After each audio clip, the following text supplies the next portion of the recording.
The day the down went up.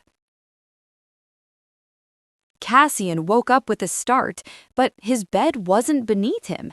He was pressed firmly against the ceiling, staring down at his bedside rug and his slippers. He blinked at the light fixture, which was now right next to his nose. "Well," he whispered to himself, "this is going to make tying my shoes a bit of a challenge."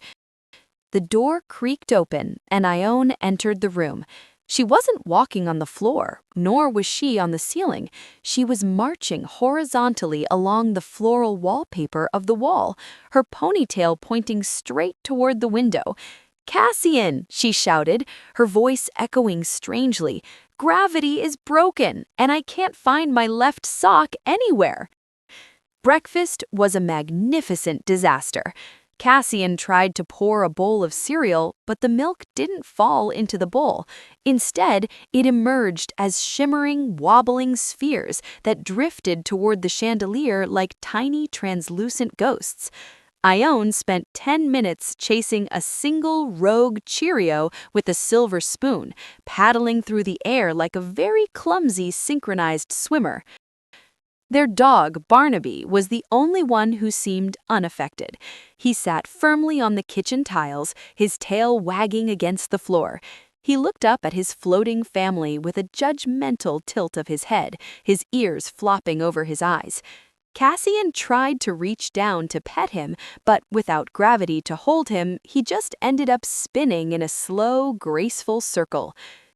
"We're going to be late for school," Ione cried, grabbing her backpack as it drifted past the toaster. They managed to scramble out the front door, but walking was useless. Instead, they discovered they had to do a strange breaststroke through the morning mist, kicking off the mailbox to gain enough momentum to move down the street.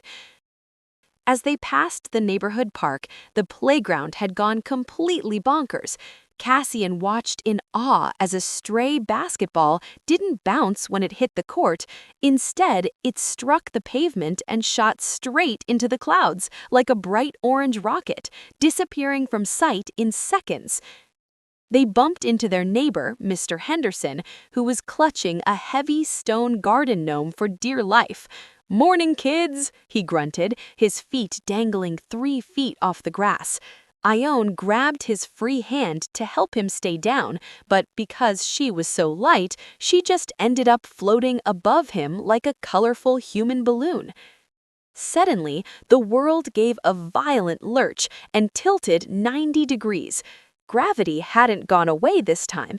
It had simply decided that down was now to the right. Cassian and Ione tumbled through the air, screaming with laughter, and landed with a soft thump against the vertical brick wall of the local library. Cassian realized he had a folded hand fan in his backpack from a school play. He pulled it out and began to wave it furiously. He found that if he flicked it hard enough, the air resistance would propel him sideways along the wall.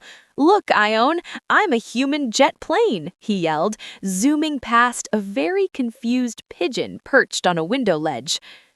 Just as they reached the school steps, a loud pop echoed through the entire town. Gravity snapped back into its proper place with a jolt. Cassian and Ione fell through the air and landed perfectly in a giant fluffy pile of leaves that the janitor had just finished raking. "Same time tomorrow?" Ione giggled, shaking a yellow leaf out of her hair.